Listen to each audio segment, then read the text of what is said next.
Ashama harka fuunee akkam jirtan kabajamtootaaf jaalatamtoota keenya warreen addunyaa mararratti argamtan hundi keessan bakkaaf kallattii jirtanitti nageenyi kabajni jaalalli milkaa'ina isiniif haa baay'atu. Egaa maarree guyyaa har'aan tanaa kana jechuudha yeroo deemu gammachuu guddaatu nutti dhagahama. Akkasuma jechuudha warreen guyyaa har'aan tanaa kana eegessan hundi keessan bakka keessan isin jechuu barbaanna. Akkasuma warreen YouTube keenya faayidaa ta'an subscribe like share nu godhaa isin jechuu barbaanna. Kabajaaf jaalalaan akkasuma guyyaa har'aan tanaa mata duree baay'ee takka namatti toluu fi waa baay'ee irraa hubatan qabannee yeroo dhiyaannu gammachuu guddaatu nutti dhagahama. Mata dureen irraa tunis jechuudha akkaataa mala jireenya ittiin injifannu jedha. Jireenya keessa jiru kana akkamitti akka injifachuu dandeenyudha jechuudha. Kanaaf baay'ee takka namatti tola. Kanatti aansuudhaan jechuudha jireenya addunyaa kanarratti namni takka gara addunyaa kanatti yeroo dhufe jireenya addunyaa kun baay'ee takka kan wal xaxaa fi kompleksii isa ta'edha. Jireenya kana akkamitti injifachuu qabna, akkamitti gara fuulduraatti tarkaanfachuu qabna isa jedhu guyyaa har'aan tanaa poointii xixiqqoo takka kan waliin ilaallu ta'a. Jireenya ilma namaa jechuudha yoo baay'ee nutti cimu yoo fakkeenyaaf jechuudha qaawni milkaa'ina qaawni jireenya akka uraa lilmoodhaa jechuudha nutti xiqqaate nuti maal ta'uu qabna yeroo sun akka kiirii ta'uu qabna. Kiirii jechuun wanta lilmee keessa darbu sun jechuudha wanta uraa lilmoo keessa darbu sun itti ta'uu qabna jechuudha. Jireenya bifa san keessa tarkaanfachuu qabna.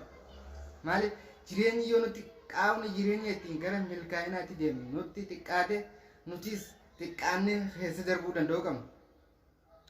Qaawni ittiin milkaa'inatti deemnu nutti xiqqaate jennee nuti taa'uu qabna. Yoo nuti teenye milkaa'inni keenyaas achuma ta'a. Kanaaf gara qaawa milkaa'inaa san rakkoo si dhuftu hundaa obsaan fudhattee itti tarkaanfachuu danda'uu qabda. Akkasuma maloota ittiin qaawa san keessa darbartu beekuu danda'uu qabda. Rakkinoota jiruuf furmaata qabaachuu qabda. Namni takka gara milkaa'inaatti yeroo deemu rakkinoota si mudatu kamiifuu ati furmaata qabaachuu qabda jechuudha. Furmaata yoo qabaatte rakkina kamuu keessa tarkaanfachuu dandeenya jechuudha.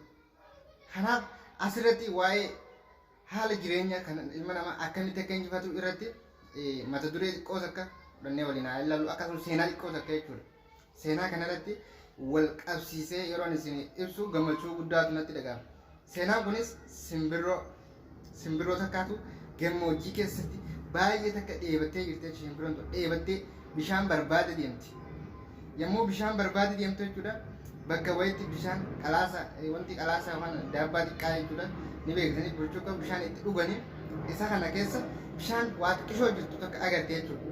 Bishaan kana dhuguudhaaf gammaddee bishaan kana dhuguudhaaf yeroo afaan keessa geggeessu dhuguudhaaf ifaajjii hin dandeenye dhuguu jechuudha. Bishaan harkatti dhuguu hin dandeenye. Garuu teessee bishaan kana akkamittiin dhugattee ciqan yoo irra hortee waan wanta san gubbaarra jettee bishaan san gabbaxameeti lafatti gannaqamaa jechuudha. Kanaaf mala achi dhaabbattee mala yeroo itti baaftu mala addaa itti baafti. Kanaaf dhagaa xiqqaa lafaa fuutee bishaan keessatti darbite jechuudha. Qalaasaa san keessatti dhagaa kana keessa guurtee yeroo inni bishaan san dhagaa keessa guurtu bishaan peenshin fakkeenyaaf piriijeriin bishaanii ol dabalaa jechuudha. Garuu gubbaatti akka isin dhaqqabdutti piriijeriin isaa yeroo ol guutu bishaan san dhugde jechuudha. Kanaaf wanta takka milkaa'ina tokko bira ga'uudhaaf teenyee abdii kutachuu osoo hin taane teenyee akkamitti akkas ta'a jechuu osoo hin taane nutis qaawa san keessa qallannee rakkinoota jiru keessa darbuu danda'uu qabna. Rakkinoota baay'ee jira. Rakkinoota baay'ee nu qunnama. Rakkinaan nu qunname inni taa'uu qabna laa. Rakkinaan nu qunname san obsaan kutannoon murannoon keessa darbuu danda'uu qabna. Yoo ati har'aa rakkattee boru hiikaa milkaa'inaa beekta. Yoo rakkanne akkanumatti kan milkaa'u ta'e rakkina maalirraa himta. Warroonni addunyaa kanarratti argaman yookaan seenaa dabarsan akkasuma yeroo ammaa tana addunyaa kanarratti bakka gurguddaadhaan akkasuma warreen lubbuun hin jirre jechuudha ifaajii gurguddaadhaan kan argannoo garaagaraa argatan akkanumatti lafa afaaniitii miti.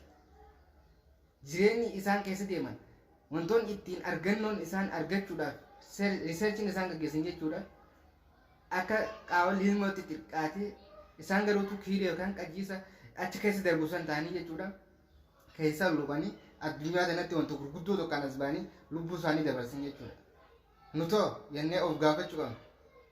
Moo jireenyi nu rakkise, wanti nu rakkise, dalagaan tokko nu rakkise jennee of booda deebuu qabna? Laa niver deebuu qabna jechuudha. Niver dhiiqaatiin gara fuulduraatti tarkaanfachuu qabna malee hammam feete rakkattus, hammam feete dheebettus, hammam feete beeloytus jireenya kee keessatti wanta silaa gochuudhaaf keessi kee qabdu onneen kee qabdu dirqama gochuu danda'uu qabda. wanta qaamni alaa dhimmi alaa godhu nuuf osoo hin taane fakkeenyaaf waa'ee jireenyaa keessatti jechuudha jireenya kee rakkina keessa jiru namoota biroota akka sii furu yoo baruu barbaadde daawwitii fuutee daawwitii keessatti ilaaluu qabda.